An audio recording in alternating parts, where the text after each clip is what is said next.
Ahoj, vítám vás u dalšího videa. Psal mi pán, že má desku klimatizace, kterou vám za chvilku ukážu, ale že mu do něj spadla. Jakože originální, takováhle pěkná svorka, poslal mi nějaký fotky. Tady máme zapojení, nějaký schémátko, takhle ta deska vypadá, tady mi vlastně zakroužkoval, co je tady všechno špatně, jo? Že nafouklej hlavní filtr, tohle bude zřejmě driver k tomu spínanému zdroji a co jsem koukal, tak tady vyčuhuje optočlen. A takhle pěkně tam ta sponka spadla, tyjo. Jo, takže pecička, tohle bude určitě current sense resistor, nebo respektive ten resistor, který jde vlastně na ground, přes který jde source vlastně MOSFETu na ground. A tohle to přesně nevím, co dělá tady ten koník, jestli to je ten bezpečnostní, který vlastně spojuje primár a sekundár, netuším, ale pěkně tam zahapala a ještě nám k tomu pán vlastně takhle zakroužkoval, co teda je špatně, a tady máme trošku fotky jako v detailíčku. A to už jedeme do kolečka. Takže deska vypadá asi následujícně. A ještě nám k tomu poslal jednu funkční desku s tím, že když k ní připojím ventilátor, tak dělá divný zvuky. Což hnedka asi odpovím, pán to totiž hodnotí podle toho, že když ten ventilátor roztočí rukou, tak divný zvuky nedělá, ale dělá divný zvuky, když ho připojí k té desce, což samozřejmě rukou ten ventilátor většinou divný zvuky nedělá, to já mu pak napíšu. Ale jdeme se teda podívat na tu desku. Tady je teda ten hlavní filtr, 500 V 22 mikro, tady je driver vlastně k tomu spínanému zdroji a tady je schovaný optočlen. A nám rovnou poslal i náhradní díly, co má objednaný, akorát říkal, že to nechce měnit, protože je po operaci karpálu, což se ani nedivím. Ale psal mi, že kondík koupil jenom na 400 V, což vzhledem tomu, že tady je kondík na 500 V, je bohužel dost málo. Ale v té funkční desce ho máme, jo, takže my si ho asi půjčíme a tam ho prostě objednáme. Případně ještě doobjednáme nějaký další věci, takže já myslím nějaký měřeníčko a uvidíme, co uvidíme. Asi v první řadě teda vypájíme ty očividně vadné věci a pak si dáme nějaký měření.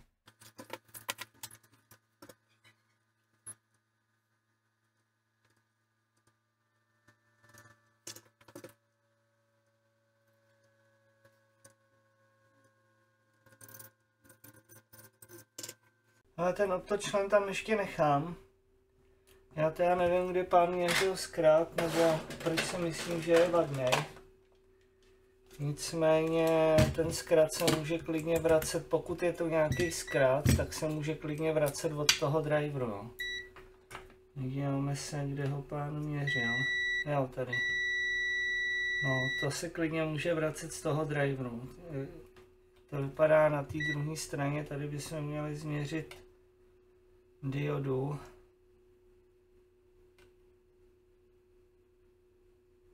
To by klidně mohlo. Takže v první řadě odpálíme teda ty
teď teprve se jdeme podívat na ten optočlen.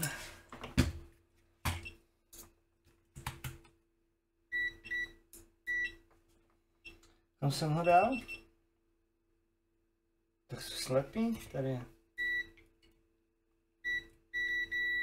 Jo, dobře, tak ten je evidentně taky střelený teda.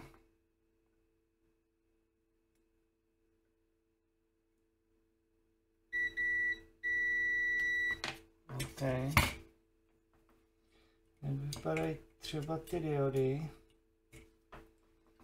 Vypadají v poho. Hej, pust mě, nech mě. On se podívá na můstek.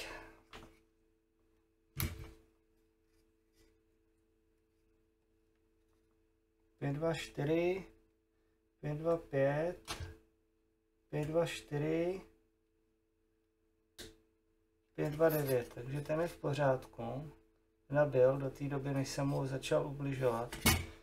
Pojistka. Ku podivu dobrá. Dobře, takže sundáme ještě ten optočlen.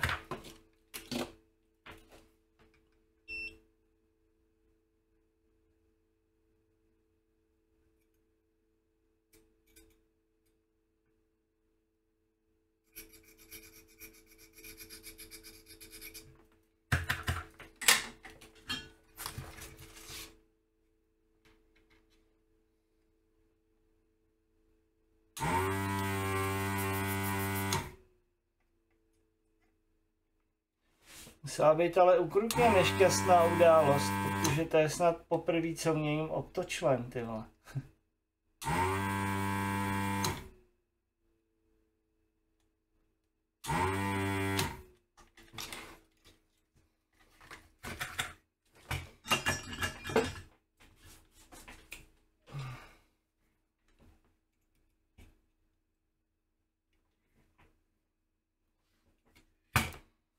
Skutečně problém v tom optočlenu.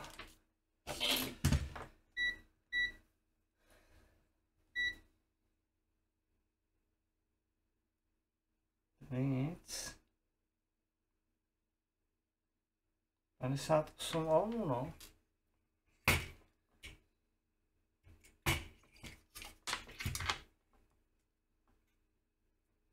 OK, dobře.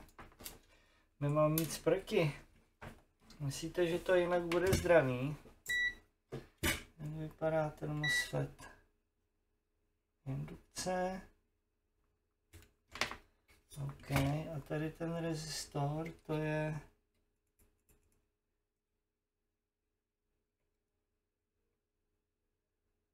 Ne, tak to není ten, který se připíná na source, člověče.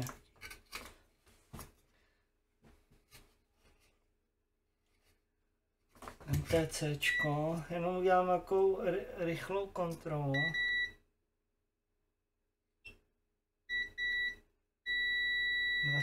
ohmů. MTC 16D. OK.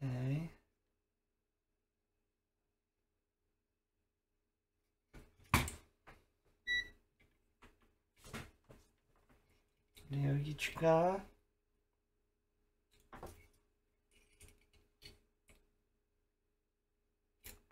Kapacita.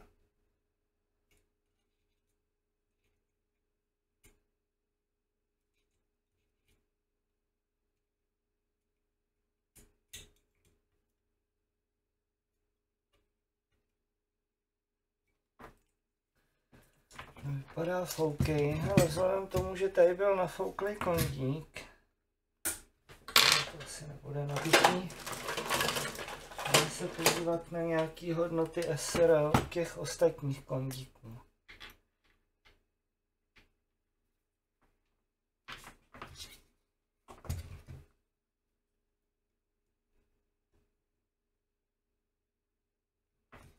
Jeden ohm. 0,3 0,3, zase nic nevidíte, 0,3 3 ohmy, budíš ten je mrňavej. 3 ohmy. 0,3. 10 mikro 50 voltů. 10 mikro, 3 ohmy klidně. Jo, a ještě tady máme jeden, koukám. 0,3. Hele, jako 0,3 je hodnota úplně v pohodě, tady není třeba nic jako študovat. Dobře, no takže to vypadá, že tady je teda jediná chyba v těchto věcech. Ale já, jelikož tady teď nemám ten koník, tak já se ho prostě půjčím z té funkční desky. No a pak ho tam vrátíme, že jo.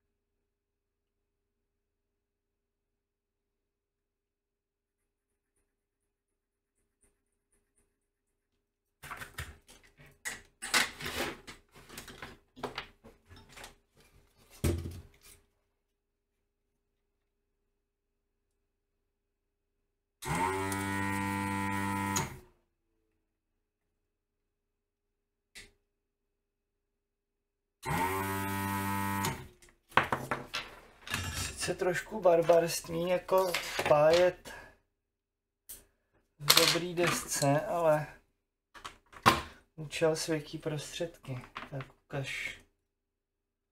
3 ohmy. 22 mikro.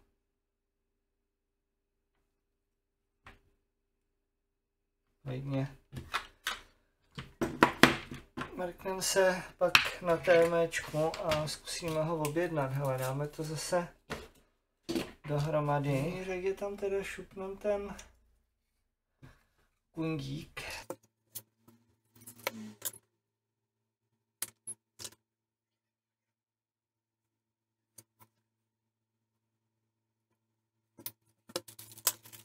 Mrkneme se na ty drivery. Ověříme, že je to skutečně stejný driver. Já se trošku obávám. PN8173. OK, hele, já se podívám. My jsme se zase nedivili, vole. Já totiž neznám původ těch součástek.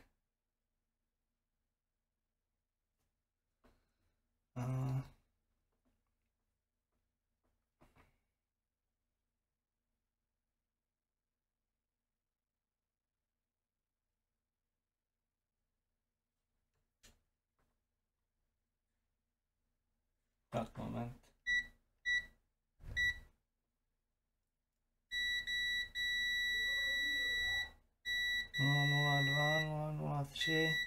Jo, dobrý, takže moment, tam to totiž bude... Ale že tohle je usměrňovací dioda. Počkej si.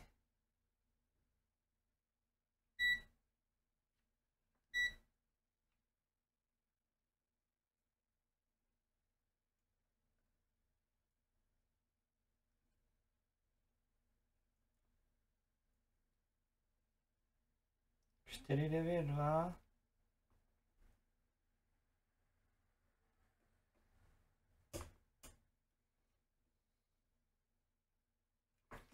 Není. Co to je tady? CV7805. Aha, dobře, tak nic. Já jsem totiž myslel, že tohle je MOSFET, který mrskákým trafem, ale ne. Tady bude dejte mi chvíli, já vám hnedka řeknu, jestli je to drain nebo source. Kam to jde na minus. Jo. Tady bude totiž source. Jo, tady bude totiž source toho MOSFETu. někde bude drain, to konkrétně tady. Ten jde na trafo. A tady ten kongík, tedy, dej mi chvíli. Ten bude mít malou hodnotu určitě. Není, ty vole, tak já si to prostě teda kongík, rezistor.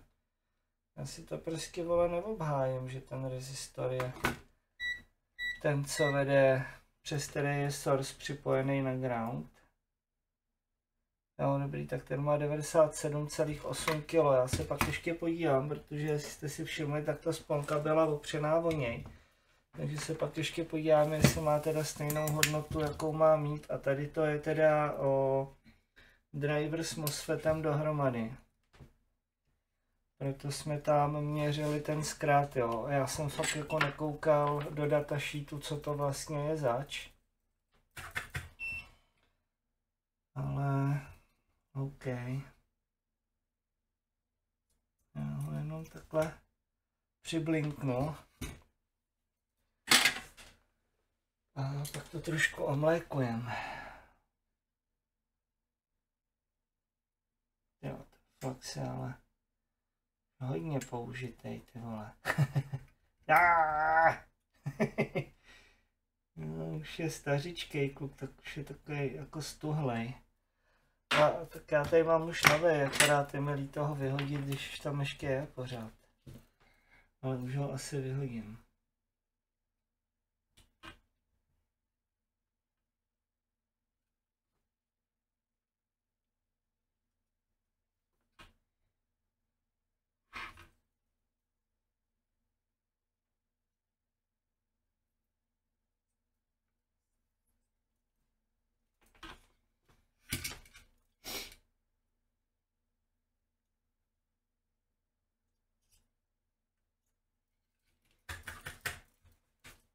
Tak a dále tu máme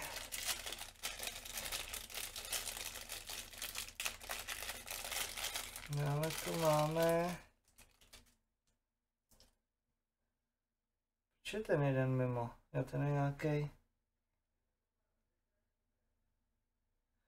Aha, on ale není THTčko.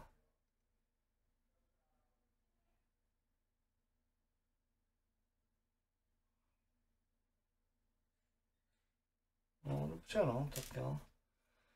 To asi ne, no ale jo, mám něco zásadního proti, protože jak já ho tam mám připájet? Myslíte, že ho chytíme z druhé strany?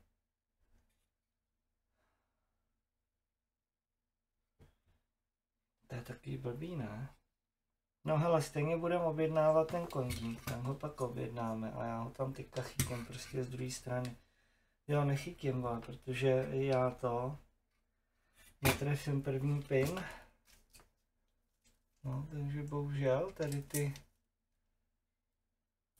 optočleny jsou nám k prdu. Takže to vypadá, že stejně budeme muset objednávat. Učíme si optočlen z té dobré desky, no. Poslal jsem vám dobrou desku. Ještě, že tak.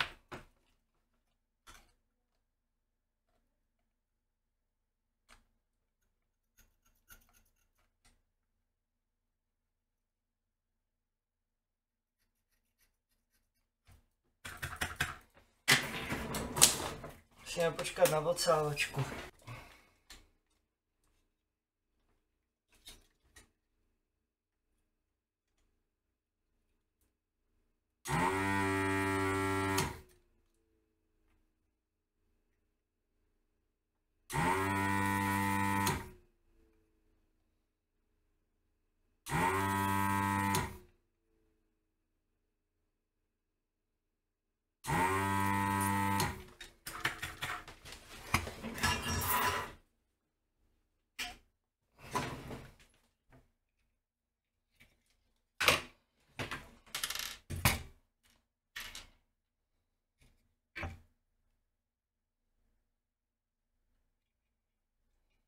No.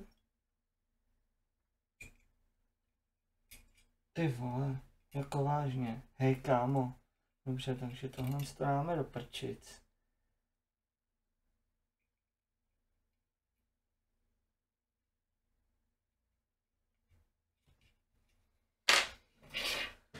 Tak, chytíme si to.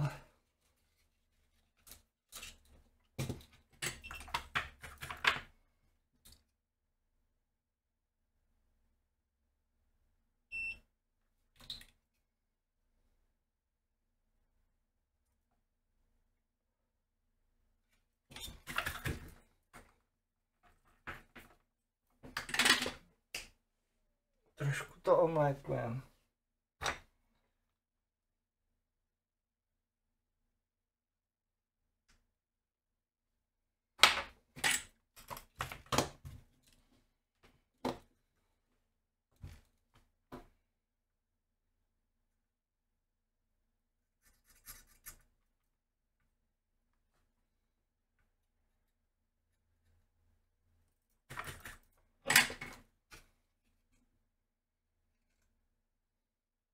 Okay.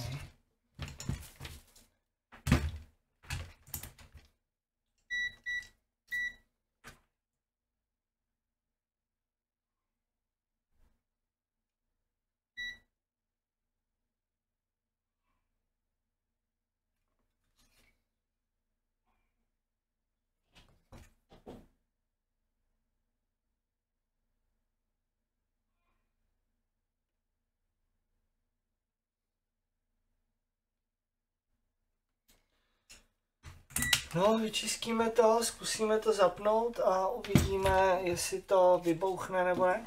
No, jelikož jsem dlouho nenahrával, protože tohle je v celku velký návrat, tak jsem si samozřejmě nevšiml, že mi vypadl mikrofon, takže to tady budu muset nějaký čas dabovat teďka, takže sorry, došlo k velkému omylu. Nicméně tady můžete vidět, že jsem tu desku teda zapnul přes žárovku. Ta deska neudělala žádný zvuk, neudělala vůbec nic, takže jsem se jel teda měřiti.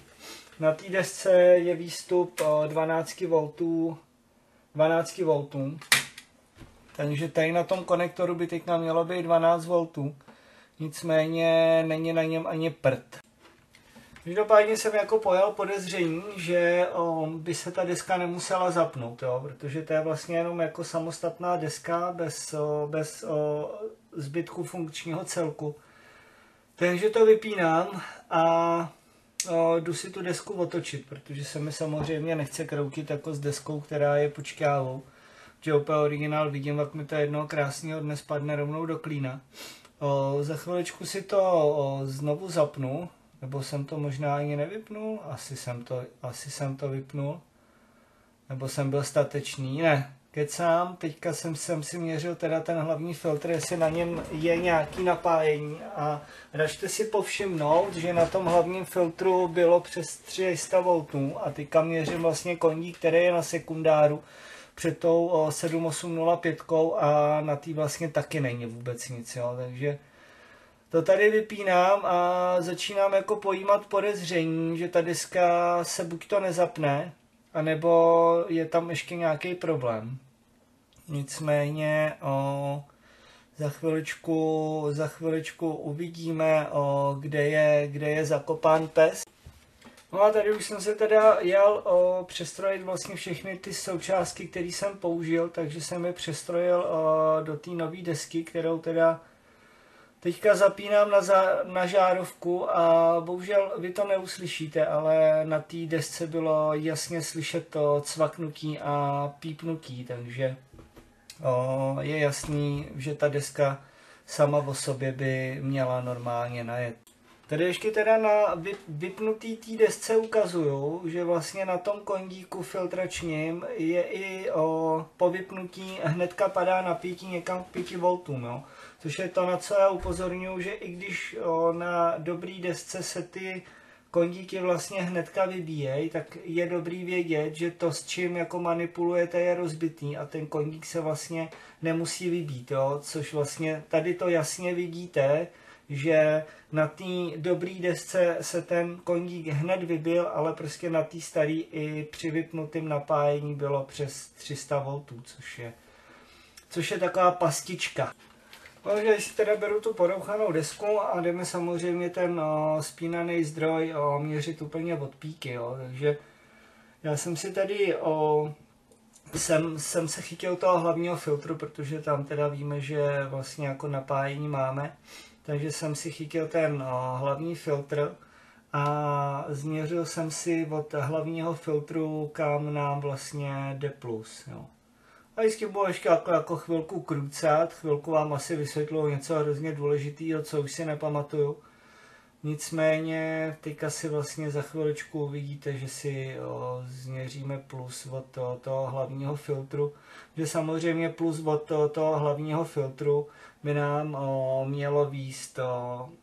mělo výst na primární vynutí toho trafa, který jsem teďka ukázal, takže ho si změříme. A za chviličku bude vidět na měřáku, že to spojení máme.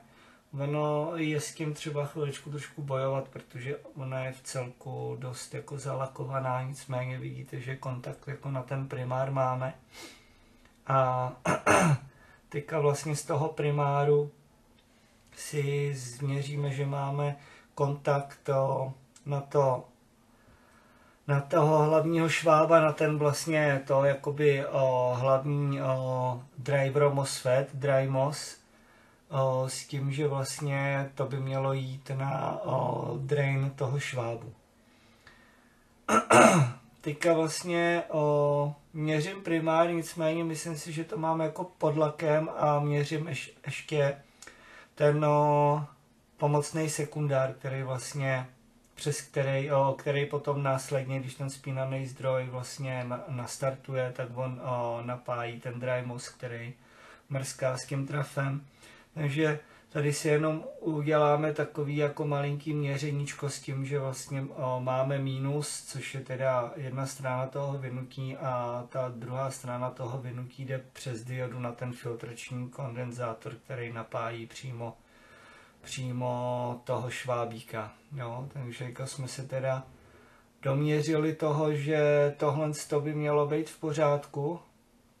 Nicméně teď jdu teda měřit ještě odpor toho primárního vynutí, na jakém dám. Teďka jdu kontrolovat usměrňovací diodu, která vlastně usměrňuje napětí z toho pomocného sekundárního vynutí, jestli máme tu diodu teda v pořádku, jestli tam náhodou není přerušená. Nicméně, kdyby byla přerušená, tak ten zdroj pulzuje. Teď se snažím doměřit vlastně vynutí toho, anebo možná taky ne, ale za chviličku se budu snažit každopádně doměřit vynutí, to primární vynutí toho trafa a teď už si zřejmě začínám všímat toho, že něco není v pořádku, jo, protože můžete si všimnout, že hodnota na měřáku je stále OL, teď jsem jenom zkoušel, jestli mám správný spojení. Hodnota na měřáku je OL, což samozřejmě u toho trafa bychom měli změřit maximálně jednotky ohmů, jo, jako na tom primárním vynutí. Rozhodně ne nic, co je v OL-ku, jak na měřáku klasickém ohmmetru, anebo klasicky na tom pípáku, takže tady už začínám lehce čout nějakou závadičku. Tady teďka ještě chvilku teda, protože tonoucí se stébla chytá, tak ještě zkouším, jestli teda náhodou ten primár jako nevede někam jinam to vynutí, ale na tom trafu je to prostě zřejmý už jenom jakoby z toho, kam ty cesty vedou, že prostě co je primár, co je sekundár a co je prostě to pomocné vynutí. Tady ještě teda zkouším měřit odpor, i tak můžete vidět, že je to OL, což znamená, že je tam více jak 60 megaohmů, což je samozřejmě u trafa špatně.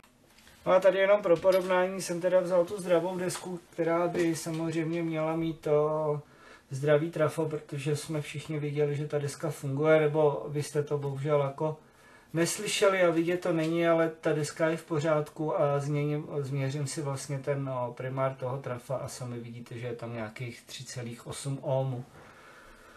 Což bohužel na té vadné desce neměřím, no. Tady si zase beru tu vadnou, aby jsme to teda porovnali s tím, že bohužel tady je prostě pryč to trafo. Já si myslím, jak tam skočila ta sponka, tak to prostě skočilo do zkratu přes to vynutí a kus toho vynutí se odpařil. No, tak už jsem si konečně všiml, že mi celou dobu nefungoval zvuk. Nicméně ten problém, jako vidíme tady, jo. Tady je prostě upálený vynutí. Jo, co s tím mám jako asi dělat, ale já to jako nebudu opravovat, jo. To dělat nebudu. Z jednoho prostého důvodu. To není pro mě. A kdyby to bylo pro mě, tak bych to jako neopravoval. Protože to mi nepřipadá úplně košer, jo, tohle to opravovat. Takže já to napíšu majiteli, že bohužel. Já nevím, jestli jako já jsem nikdy nescháněl trafo, jo. Jestli máte nějakou představu o tom, to je všechno, co na tom trafu je napsáno. Jo, jestli máte nějakou představu o tom, kde jako sehnat trafíčko, takovýhle, tak mi to sem klidně napište, já si to tady u sebe ještě nechám. A bude úplně super, pokud to jako společně dokážeme dát jako dohromady, jo. Jinak pak ještě na té druhé desce je to trafíčko zase pro změnu takovýhle. E22102, to označení je vlastně shodný. Takže já se zkusím podívat, jestli dokážu něco najít. Ale těžko říct. No ale kuci a holky, to je k tomu asi všechno. Já to teda napíšu majiteli, co je tady za problém, protože to trafo jako je v tuhle chvíli celku zásadní problém. Já tady s tím jako nebudu nějak laborovat, aby to pak někoho zabilo, anebo prostě kvůli tomu jako schořel barák, jo. To si myslím, že jako rozhodně nemá smysl. Koukal jsem jenom tak zběžně na internetu, TMčko mi nic nenašlo, hledal jsem to Googlem, hledal jsem to na Alíku, ale když dáte hledat E22102 Transformer, tak vám vyjede, vole, Optimus Prime, že jo. Takže zatím nic. Já se to tady u sebe nechám, kdyby vás někoho napadlo něco, co nám pomůže tady ten problémeček vyřešit a pomaličku se s vámi rozloučím. Mějte se krásně a zkuste se podívat do popisku, kde máte odkaz na 2 kanály. Jeden je náš moderátor Marty, Marty řeší problémy. Druhý je startérák, oprava alternátorů a startérů nebo obráceně. Takže se skočte mrknout i ke klukům na kanál. Já samozřejmě děkuju všem, kteří sledujou, sdílejí, lajkujou a komentujou moje videa. Mnohokrát děkuji všem členům, kteří zcela nezištně podporují tento kanál a uvidíme se u nějakého dalšího videa. Čau, čau.